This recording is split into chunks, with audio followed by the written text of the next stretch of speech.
Que el Señor sea bendiciéndoles en gran manera, amén. Voy a pedirle a mi hermanita que por favor nos dirija en la oración. Dios les bendice, muy buenos días. ¿Cuántos estamos bendecidos? Gloria al Señor, a Él ha sido toda la alabanza, toda la gloria. Él es merecedor, Él es digno de que hayamos abierto nuestro corazón y haber disfrutado de esa alabanza, de esa adoración que solamente es honra para Él. ¿Cuántos dicen amén? Gloria sea al Señor. Padre, en esta mañana, Dios Todopoderoso, Padre, hoy me dirijo a ti, Señor, con un corazón contrito y humillado delante de tu presencia, Señor. A orar, Dios Todopoderoso, Padre, por el servicio de esta mañana, por tu palabra. Que seas tú, Señor, Dios Todopoderoso, Padre, abriendo el entendimiento, la sabiduría, acorde a tu voluntad, Señor, Dios Todopoderoso, Padre. Quita todo aquello que pueda filtrarse, todo aquello que estorbe, Señor, lo declaramos inoperante. En el nombre de Jesús de Nazaret, declaramos cielos abiertos sobre este lugar, Dios Todopoderoso, Padre. Entregamos tu palabra, Señor, y que esa palabra de hoy, Padre maravilloso, haga mella sobre nuestro corazón, sea rema para nuestras vidas, Dios Todopoderoso, Padre. Y a través de tu palabra que nos motiva hoy, Señor, podamos también llevarla a casa y motivar a los que están con nosotros, Padre, para que así tu promesa se cumpla, Señor, que en mi casa y yo te serviremos, oh Dios Todopoderoso, Padre. Te decimos, mi buen Dios, quédate en este lugar, quédate en el corazón del pastor, de su familia, quédate en el corazón de cada persona que tú has traído a este lugar, Señor, porque si nos has traído a este lugar, mi buen Dios Padre, es con un propósito tuyo, Señor, un propósito de ser edificados cada día sobre la roca. En el nombre de Jesús, amén, amén y amén. Dios les bendiga. Quiero invitarle que abra su Biblia en el libro de Samuel, capítulo 7. Samuel, capítulo 7.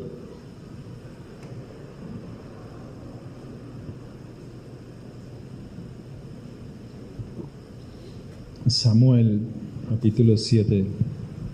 Como sabemos, Samuel fue un juez y profeta en el tiempo de los jueces, pasado ya o terminando el tiempo de los jueces.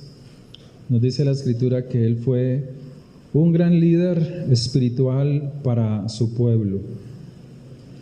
Y una de las frases más hermosas que él pronunció, habiendo el pueblo pasado por muchas dificultades, un pueblo que pasó por un alejamiento espiritual de Dios, habiendo él sido enviado por Dios a restaurar la comunión con el Padre, con Dios, el Dios eterno, y habiendo visto cómo los enemigos de Israel fueron vencidos, porque el pueblo de Dios tuvo una actitud de arrepentimiento, dijo esta frase: hasta aquí Dios nos ha ayudado. Hasta aquí Dios nos ha ayudado. Es una frase que a veces el pueblo de Dios no la comprende. Una frase que debería de ser parte de nuestra oración a Dios, una oración de gratitud a Dios. Y esta frase tiene su origen en ese capítulo. Y dice que el pueblo, habiendo reconocido, el pueblo de Dios habiendo oído la voz de Samuel, se reunió en Mizpa. Y en ese lugar Samuel le levantó una piedra como señal de renovación del pacto de Dios con su pueblo y del sometimiento del pueblo a Dios. Y allí él dice: hasta aquí Dios, Él nos ha ayudado. Aquí hemos colocado una piedra una piedra de una señal, un ancla, porque a veces el pueblo de Dios tiene amnesia, como aquí, amnesia espiritual. Esa roca simbolizaba el fin de una temporada de derrotas, porque ahora Dios estaba con su pueblo. Era el testimonio público para ellos, para el pueblo de Dios y para sus enemigos, cómo Dios derrotó a sus opresores. Pero también era la roca por la cual ellos debían devolver a su identidad con Dios, renovar esa identidad, esa característica que los identificaba a ellos como israelitas, como el pueblo de Dios. Y la situación que nos narra en el capítulo 7, no lo voy a leer completo, podemos leerlo desde el verso 12.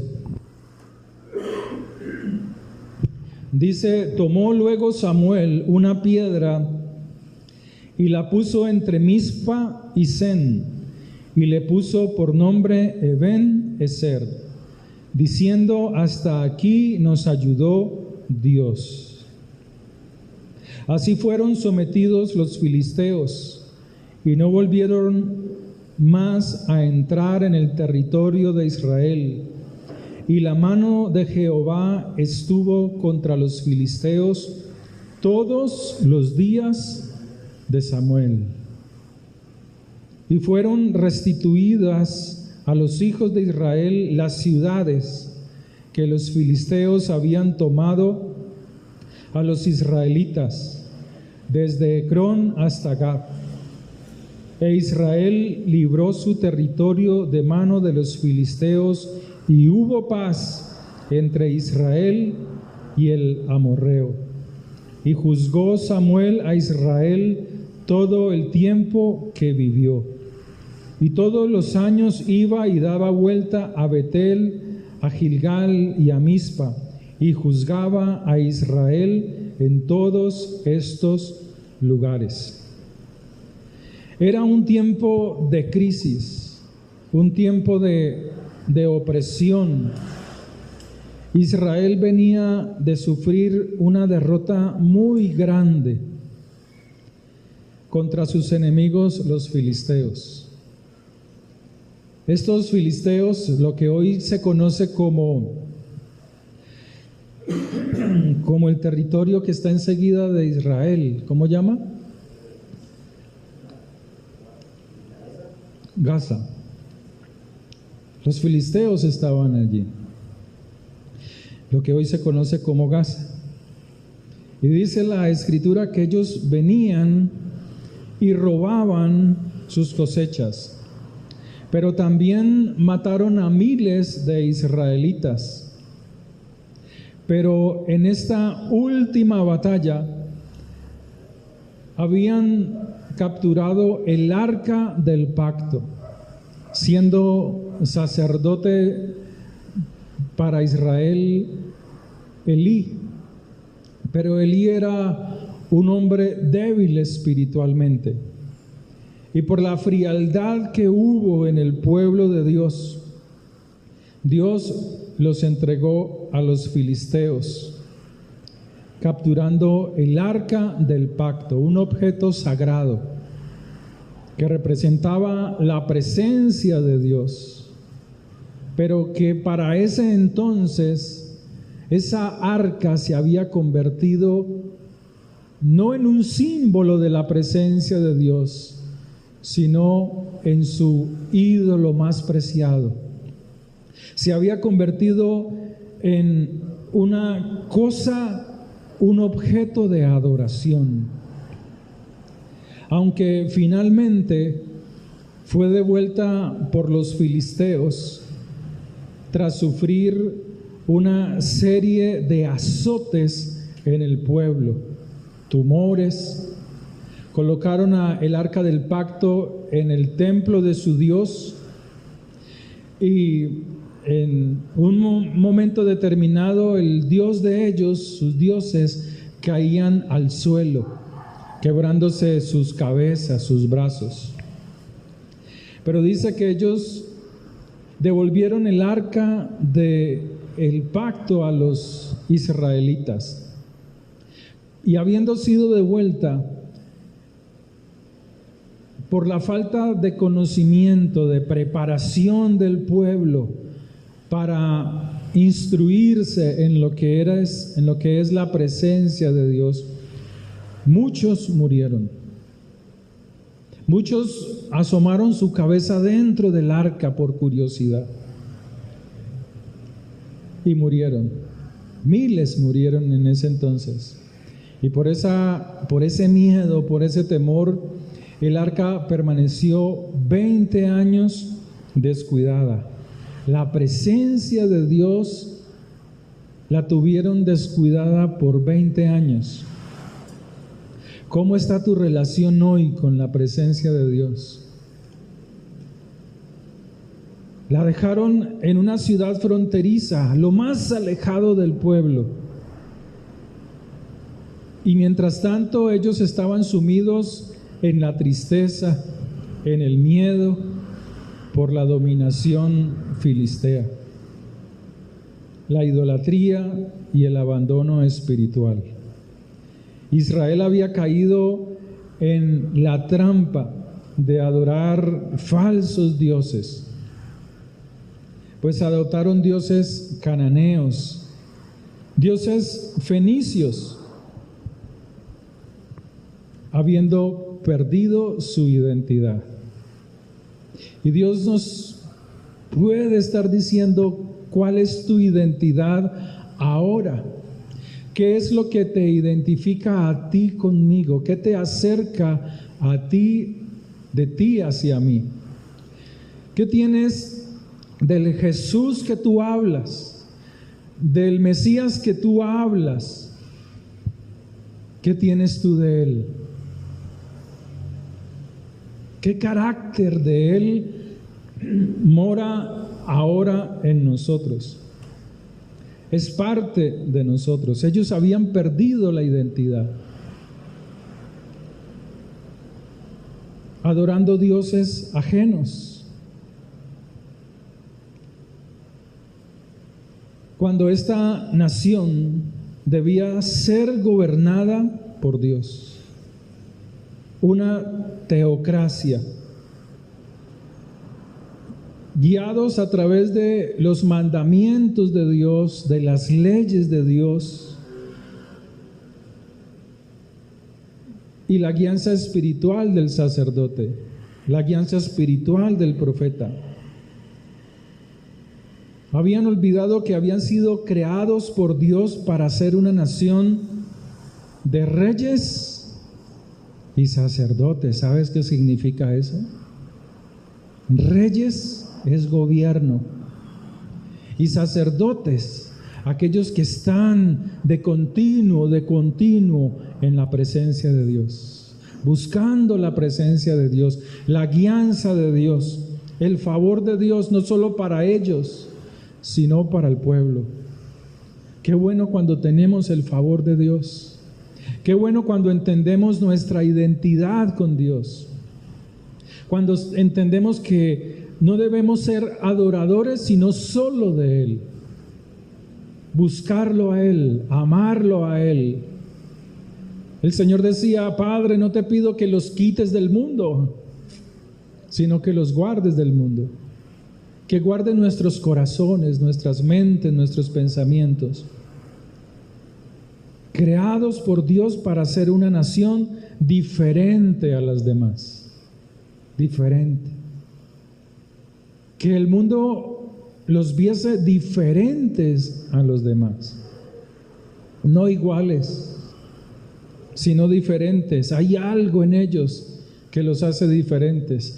No es la ropa, no es el vestido, no es solo la pulcritud, hay algo más en ellos.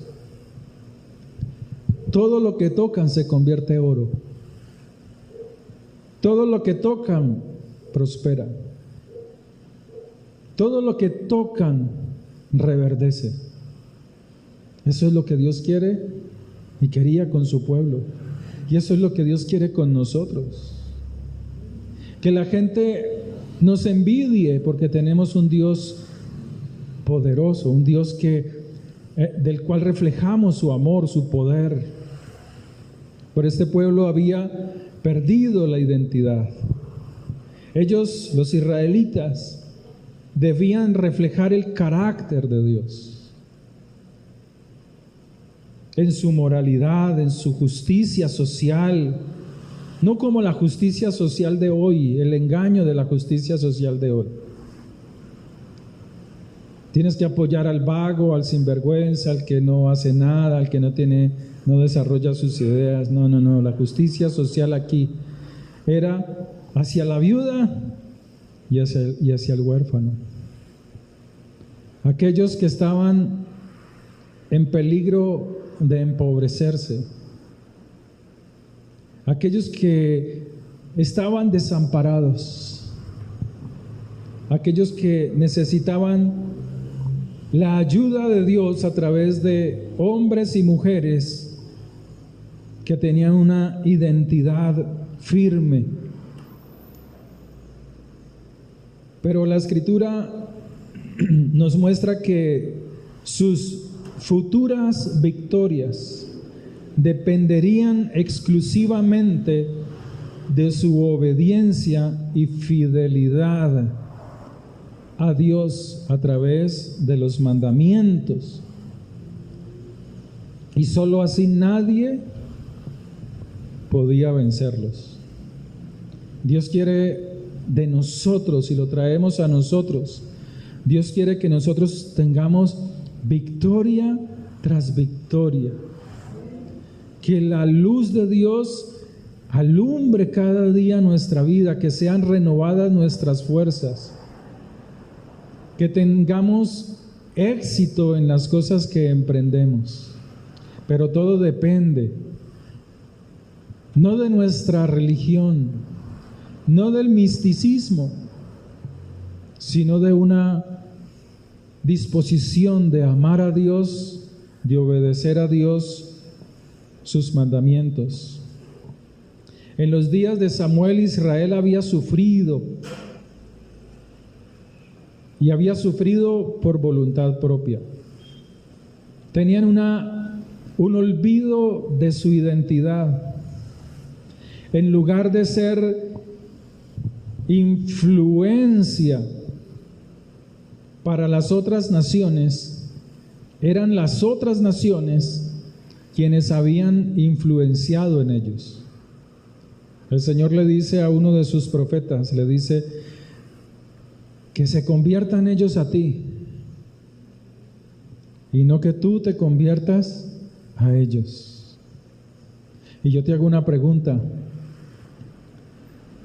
como hijo de Dios, como hija de Dios, tú has sido el ejemplo en tu casa, en tu trabajo, en la universidad, en los lugares que son tu rol diario.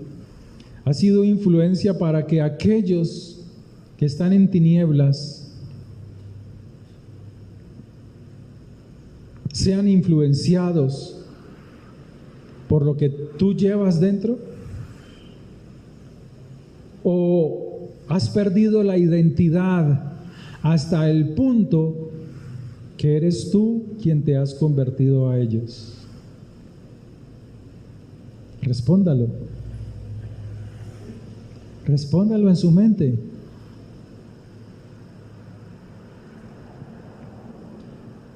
Diga: sí, yo he sido un influencer. Para bien de ellos. Que ellos se conviertan a ti y no que tú te conviertas a ellos. Que tú lleves el carácter de Dios. Pero ¿sabe una cosa? Para que usted pueda llevar el carácter de Dios, usted tiene que ser pulido. Pulido, pulido, pulido, constantemente. Y Dios coloca personas a tu lado que son como una lija, que te están limando y te están limando y te están tallando y te tallan un día a la vez, te siguen tallando, porque a veces es la única forma que Dios encuentra para formar el carácter de Dios en ti.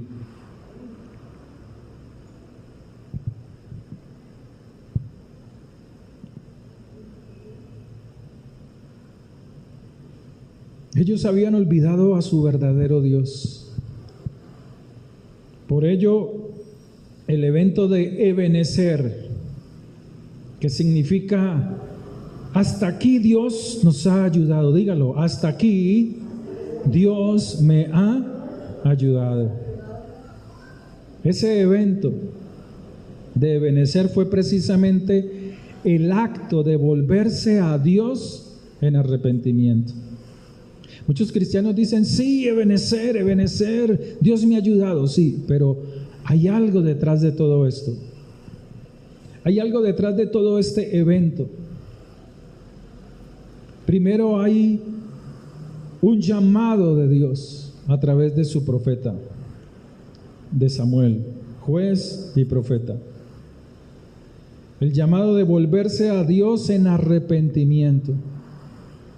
El arrepentimiento es volver a Él, dar la espalda a lo que me aleja de Dios y volverme a Él. Dejar lo que a Él no le agrada. Las cosas internas que yo hago, que están en mí, esas inclinaciones a lo malo, a lo que no agrada a Dios, y volverme a Él. Y así redescubrir quiénes eran ellos, quiénes somos nosotros realmente. Por esto el profeta Samuel les habló, cuando tú lo ves, les habla con firmeza, sin miedo. A veces tú tienes que hablarles a tus hijos con firmeza, sin temor. Siempre que tú vas a corregirlos, tal vez se levante los que estén alrededor. Se van a levantar. ¿Pero por qué? ¿Pero por qué? ¿Pero por qué? ¿Por qué? ¿Por qué? ¿Por qué? No es mi caso. Pero tal vez se van a levantar en contra tuya porque te levantas con firmeza a corregir actitudes que en tu casa no agradan a Dios. Y tienes que hacerlo. Tienes que lograrlo. Primero porque Dios está contigo. Y Dios ama a los que andan rectamente. Amén. El que esté dormido, diga amén. No se me duerme, hermano.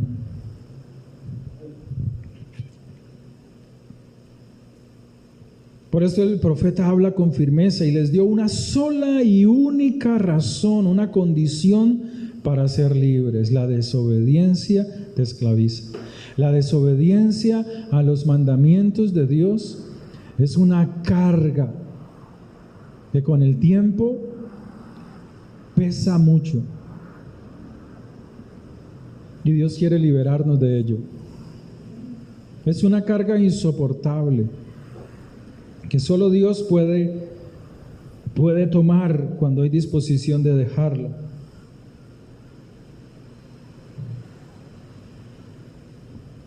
Les dio una condición para ser libres. ¿Libres de qué? De tristezas. El pueblo estaba triste. El pueblo estaba temeroso. No salían como hoy. Hoy la gente ya no quiere salir por ahí a pasear porque te sale la guerrilla. Vamos nomás aquí nomás. A veces nosotros subimos con mis hijos a las montañas y se oyen los tra-ta-ta-ta-ta-ta.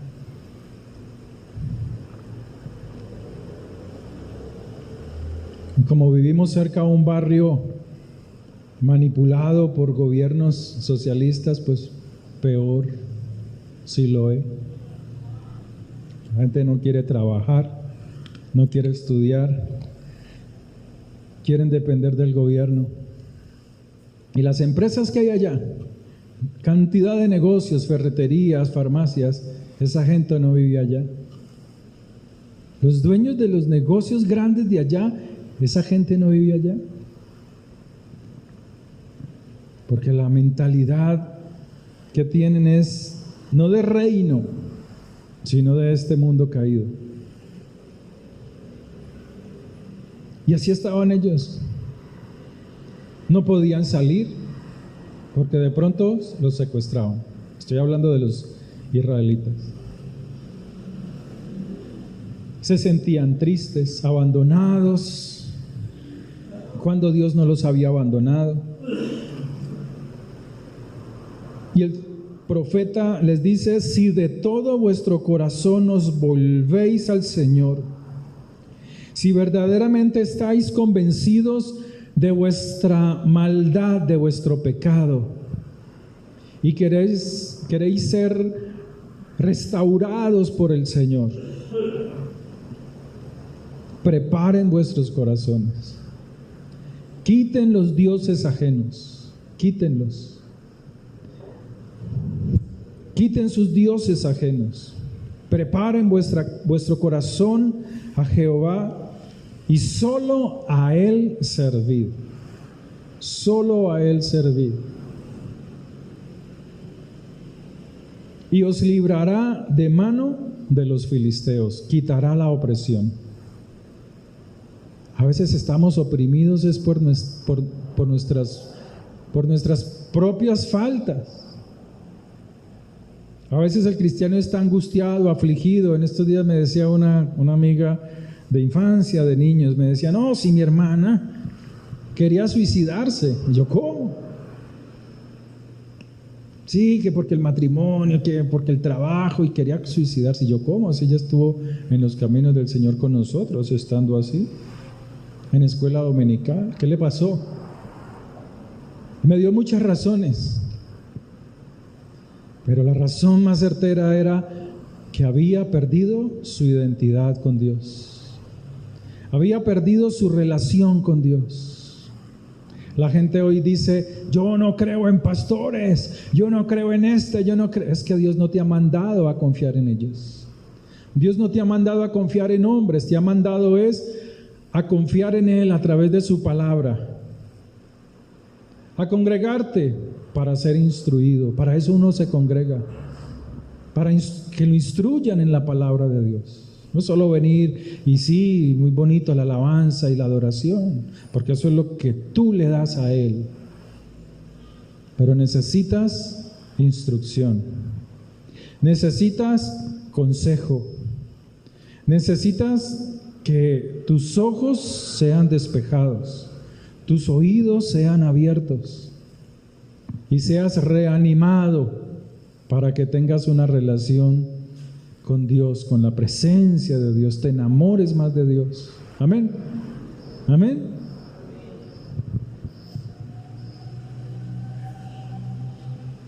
Servid a Dios con todo vuestro corazón y Él os librará de mano de los filisteos. Entonces Israel respondió a esto. ¿Y qué hizo?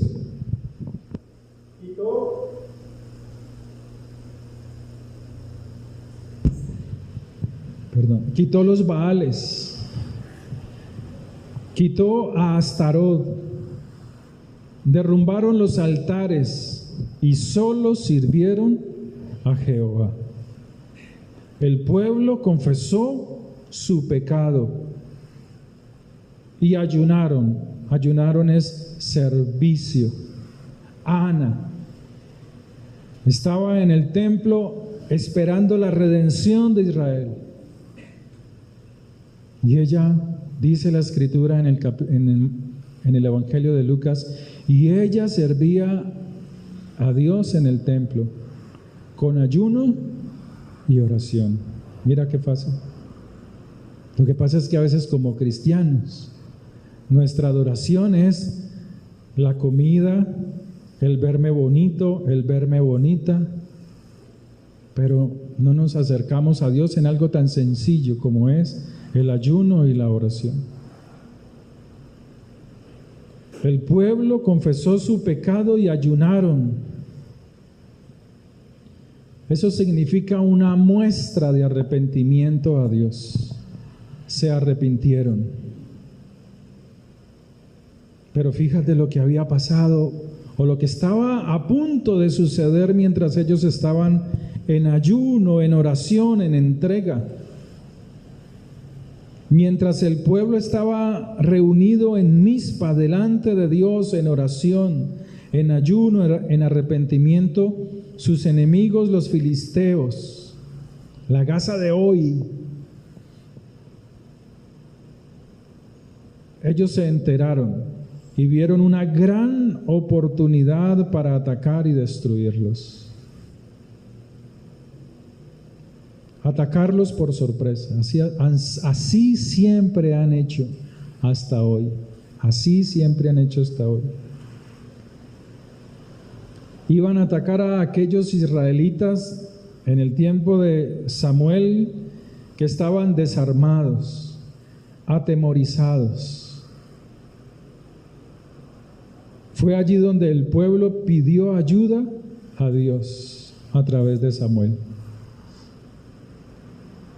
Que no los desamparase.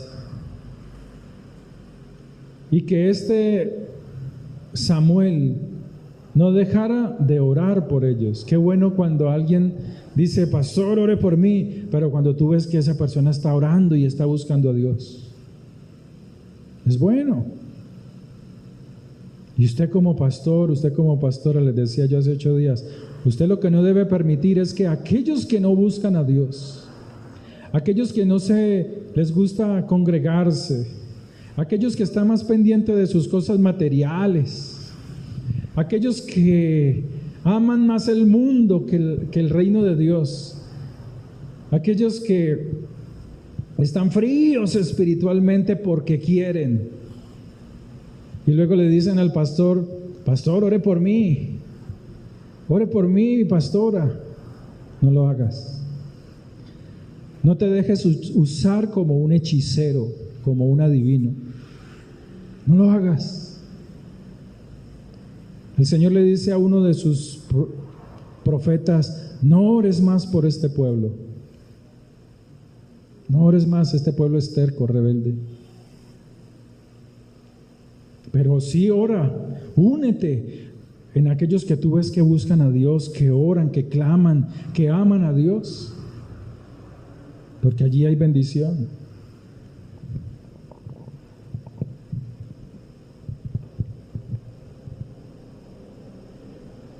Que no pierdas tu identidad.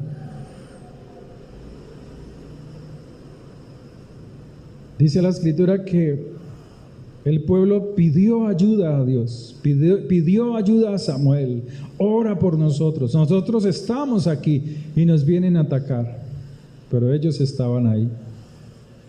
Y dice la Escritura que fue Dios quien respondió a la necesidad y provocó una gran tormenta, truenos, relámpagos, como nunca antes lo habían visto. Hasta el punto de crear caos en los enemigos, pánico, miedo, confusión, que le permitió a Israel contraatacar y derribar a los filisteos. Qué bueno cuando tú estás en la presencia de Dios buscándole. Qué bueno cuando tú te sumerges en la presencia de Dios a pesar de las dificultades. En vez de estar peleando y discutiendo y perdiendo el tiempo, deberías buscar el tiempo para entrar en la presencia de Dios. Si no lo puedes hacer en el día, hazlo en la madrugada. Levántate a las 3 de la mañana, a las 4, pero levántate. Ve a la presencia de Dios. Cuando tú le dices, Señor, que seas tú mi reloj, despiértame y yo voy. Cuando el Señor te despierte, ve. Y en la medida que esto es constante, ya el Señor sabe. Y desde allí donde tú te arrodillas, el Señor llega primero.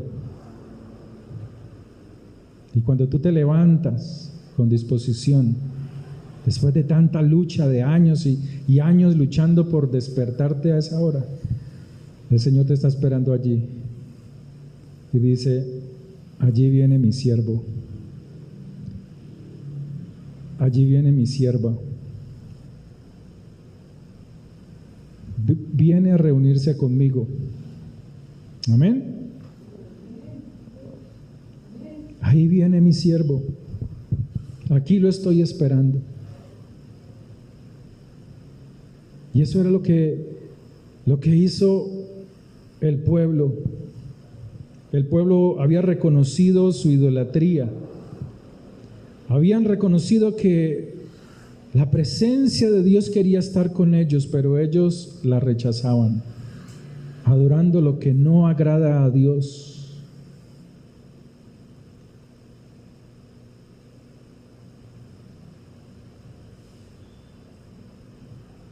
Y justo después de esa victoria inesperada, milagrosa,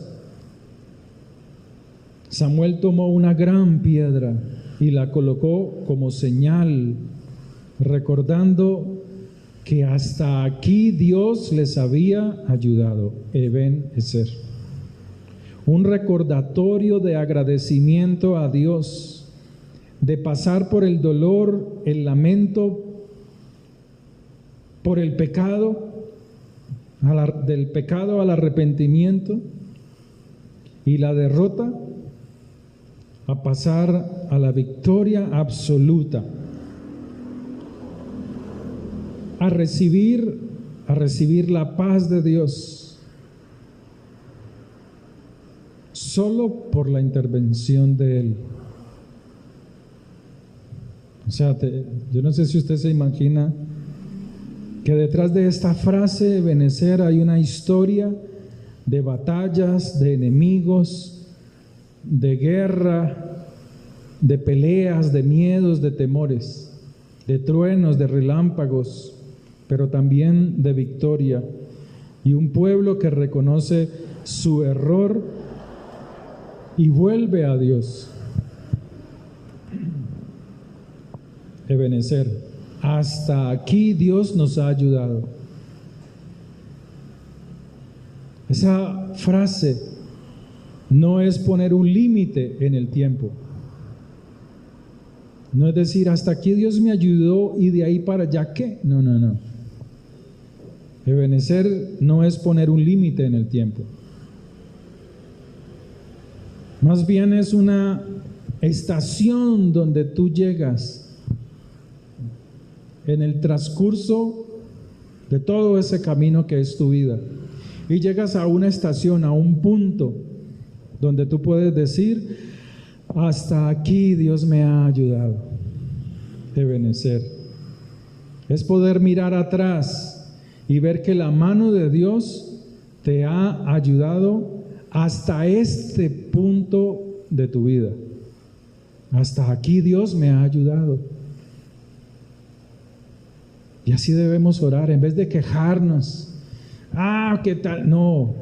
Cuando no sepas qué decir ante una circunstancia difícil, dilo: hasta aquí Dios me ha ayudado.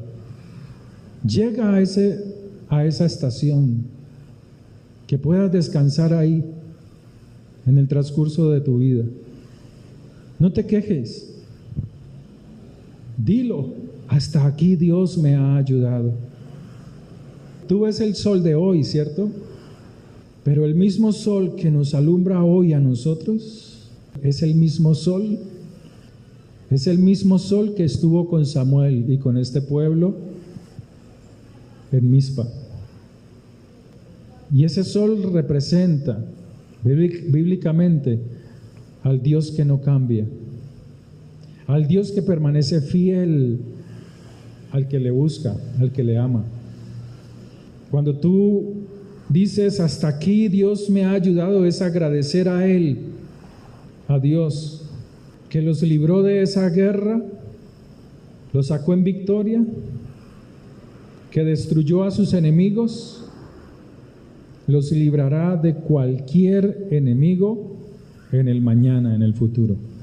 Así como Dios nos ha librado hoy de una enfermedad, de la muerte, del abandono, de una separación, de un divorcio, de una enfermedad, así Dios te libra y te librará en el mañana, en el futuro. Cuando en tu oración dices, hasta aquí Dios me ha ayudado, es el fin de una etapa de tu vida. Recuerda cómo vivías antes. Hay cosas que debemos de recordar.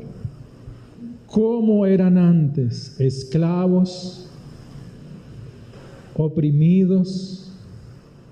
Y el Señor les dice, mira de dónde te he sacado. Y así nos dice el Señor hoy. Mira de dónde te he sacado.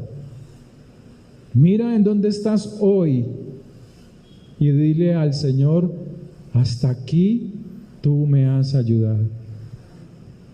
Marca el final de ese tiempo. Ebenezer marca el final de ese tiempo difícil, de ese tiempo caótico, cerrando ese ciclo de la vida para atraerte a mejores cosas. Cuando tú lees este libro de Samuel, tú te das cuenta que de ahí en adelante comenzaron a ser victoriosos. A pesar de la lucha, de la dificultad. Por eso no debemos olvidar los milagros que Dios ha hecho en nosotros. ¿Qué milagros ha hecho Dios en ti? ¿Qué milagros? ¿O qué milagros hizo en tu hijo o en tu hija? Estaba a punto de morir. Se iban a perder. ¿Cómo estabas tú un tiempo atrás? Con una enfermedad. ¿Cómo estabas económicamente antes? ¿Cómo estás ahora? No podemos olvidar lo que Dios ha hecho en nosotros. Y si lo recuerdas, como ese ciclo ya pasó, dile al Señor, hasta aquí me has ayudado. Hoy en día los cristianos o muchos creyentes están llenos de baales que necesitan soltar. Esos baales de hoy no son estatuas de piedra, pero sí son cosas en las que ponen su confianza. Ponen su confianza por encima de Dios. Si antes le preguntaron a Dios para hacer algo, o si antes Dios les habló y sintieron en su corazón hacer algo, ya no, porque de su propio razonamiento dicen, no, ya no hay que hacer esto, ya no más con esto, ya me salgo de la congregación, ya no alabo a Dios porque no hay que adorarle, ya no hay que estar leyendo la Biblia, ya no hay que estar allí como un tonto ofrendando, no, ya no. Cuando antes le decían, Señor, ¿por qué estoy así tan fregado? Y el Señor le dice, porque es que tú eres muy tacaño, muy tacaña con el reino de Dios. Y llega un momento en que dice, no, ya no más. O sea, ya no necesitan a Dios. Sus dioses ya no son estatuas de piedra, baales. Pero son cosas en las que ellos ponen su confianza por encima de Dios.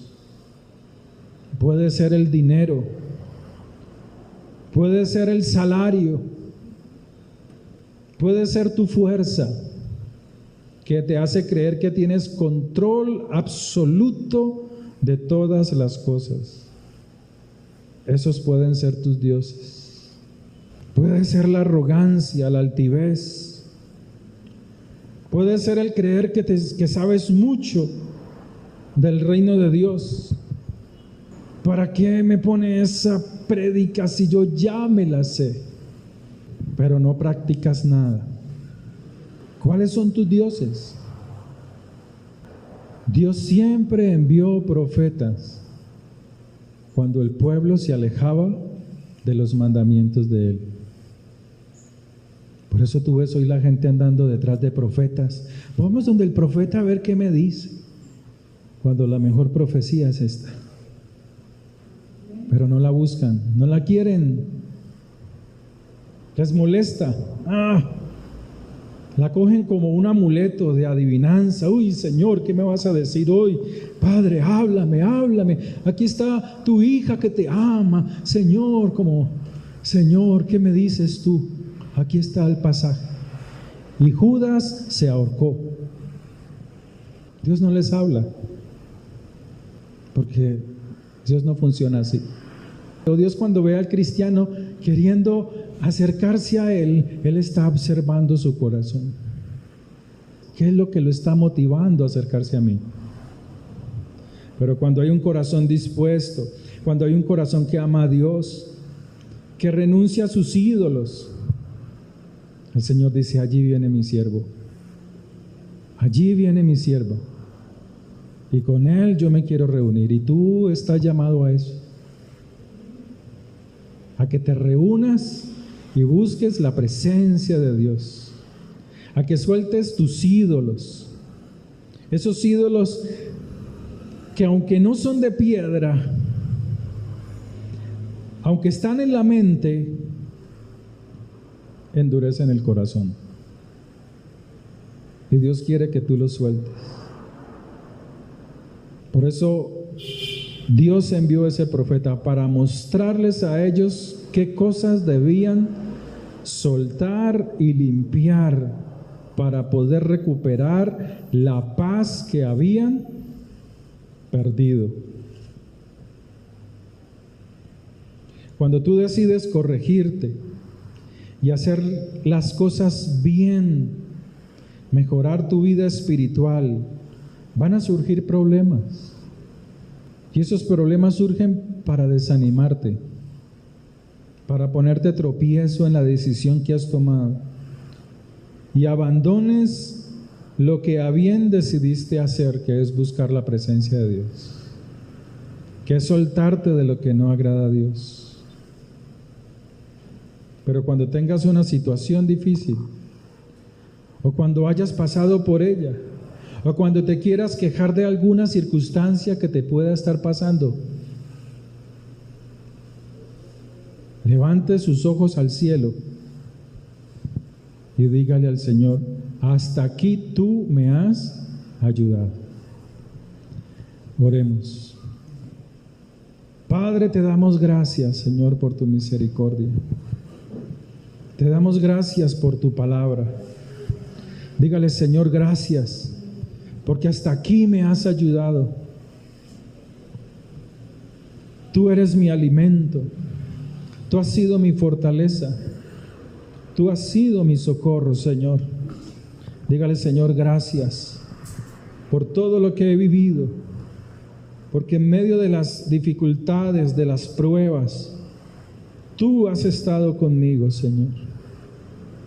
Gracias, Señor, por tu bondad, por tus misericordias. Tú has sido nuestro socorro. Dígale: Señor, gracias. Levante su voz en oración a Él. Levante su voz y dígale: Señor, gracias, porque hasta aquí me has ayudado. Porque vienen cosas mejores, Señor. Porque hoy, Señor, derrumbo mis altares. Hoy derrumbo aquellos ídolos que han puesto tropiezo entre tú y yo. Hoy quiero ser limpio. Hoy quiero estar en tu presencia. Quiero estar cerca de ti, Señor. Dígale: Señor, gracias, porque durante todos estos años tú has estado conmigo en la enfermedad, en la escasez, en la sanidad, en la abundancia, en el dolor. Tú has estado conmigo, Señor. Gracias. Gracias, mi buen Dios, porque has sido nuestro socorro. Tú has sido nuestra fortaleza. Gracias, oh Dios del cielo. Gracias por tus misericordias, Dios, por tus bondades. Señor, hasta aquí nos has ayudado. Gracias, oh Dios del cielo. Es una oración de gratitud. Cuando tú le dices a Él, Señor, hasta aquí me has ayudado, es una oración de gratitud. Díselo.